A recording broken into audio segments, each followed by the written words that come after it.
So today we are going to be looking at the GPS speedometer that I'm going to be using on all of my RC cars going forward. This is the Meilan M3 Mini GPS bicycle tracker.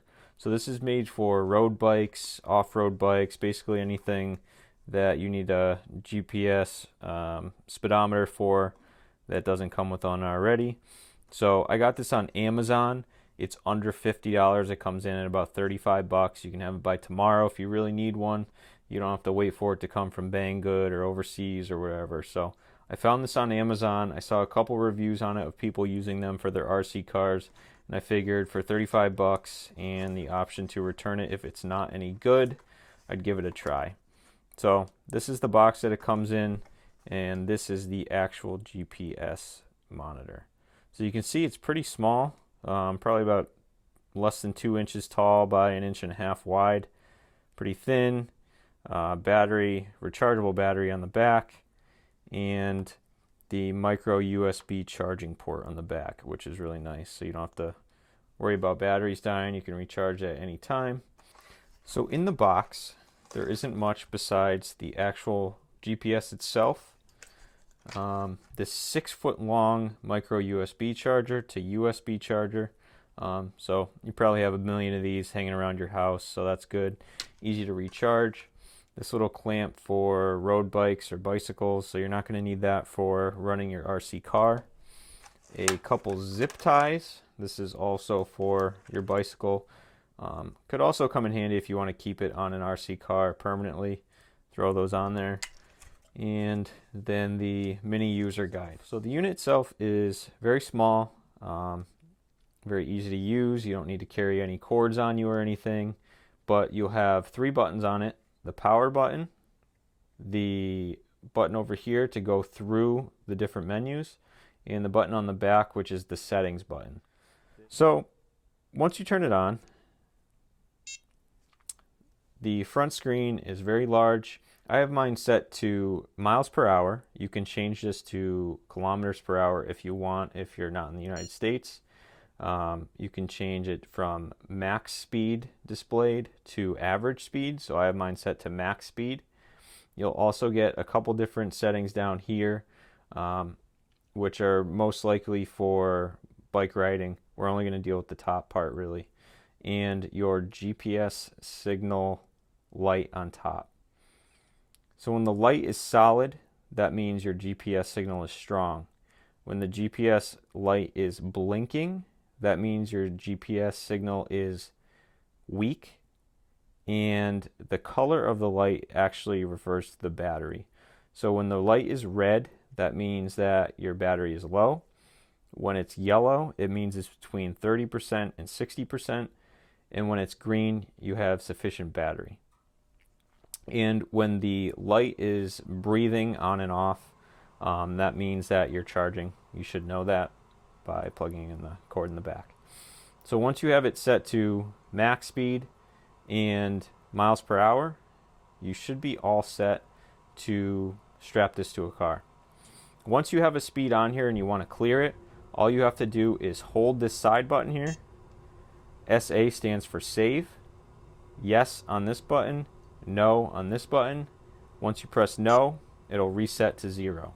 So you can get multiple runs. You can quickly change that out and go on another run on your car.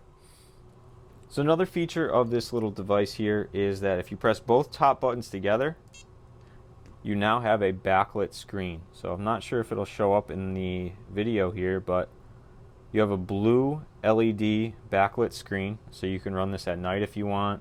It'll help you find your car. But turn that on and off. So I have this stuck to my cars with this magical tape that I found on Amazon. I can link that down below, but all you got to do is give it a little press, and that's going to stay right on there. That's not coming off, and we can get some speed runs. We are going to test it on the Losi Mini-T 2.0 box stock, a Haiboxing Rampage 1/18 scale or 1/16 scale, whatever it is, box stock. The only thing that I have done to this are upgraded shocks on the back and we have metal CVA bones on the back and the front, actually. So this one's 4-wheel drive. I'll show you the inside if you haven't seen one of these before. And the other car over here is the Haiboxing Ratchet.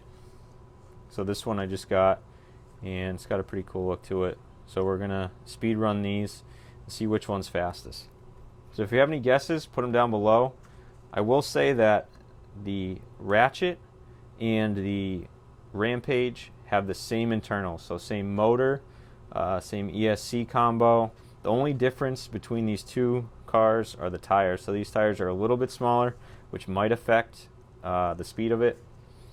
And then the Losi Mini-T, rear-wheel drive, a little bit smaller motor. They're all brushed. So let's go outside and see which one's the fastest.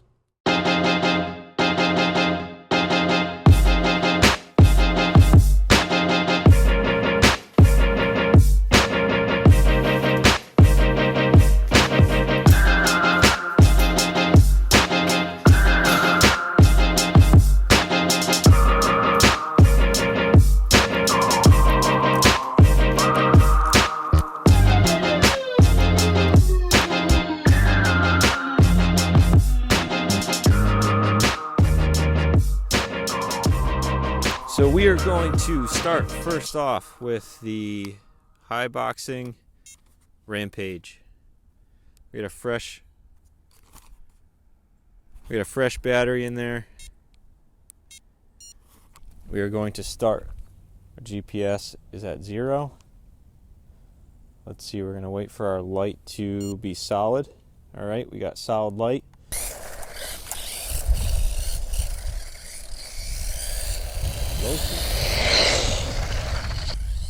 Alright, this thing's quick. This might be quicker than the Losi.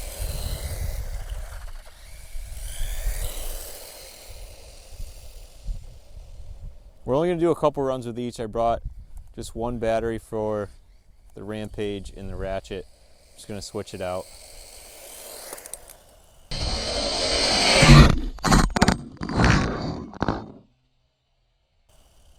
Oops.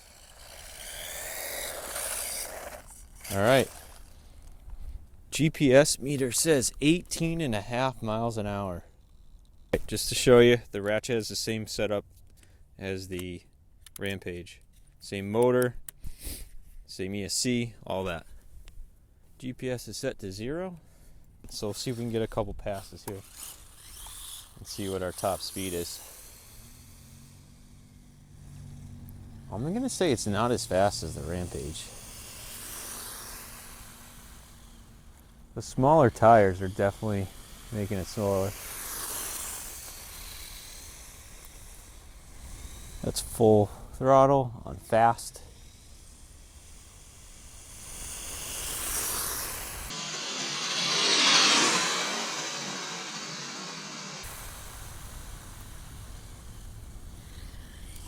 All right, let's bring it in and see what we got.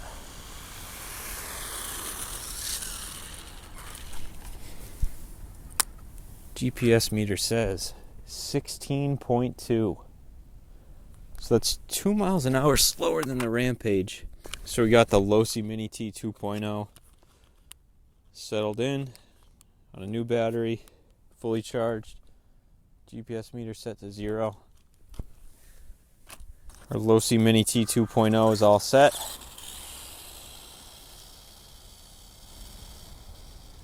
Let's see what we got.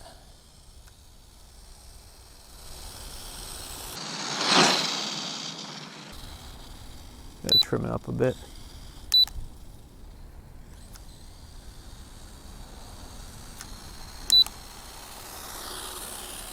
Wow, I think the Haiboxing are faster than the $140 Mini-T.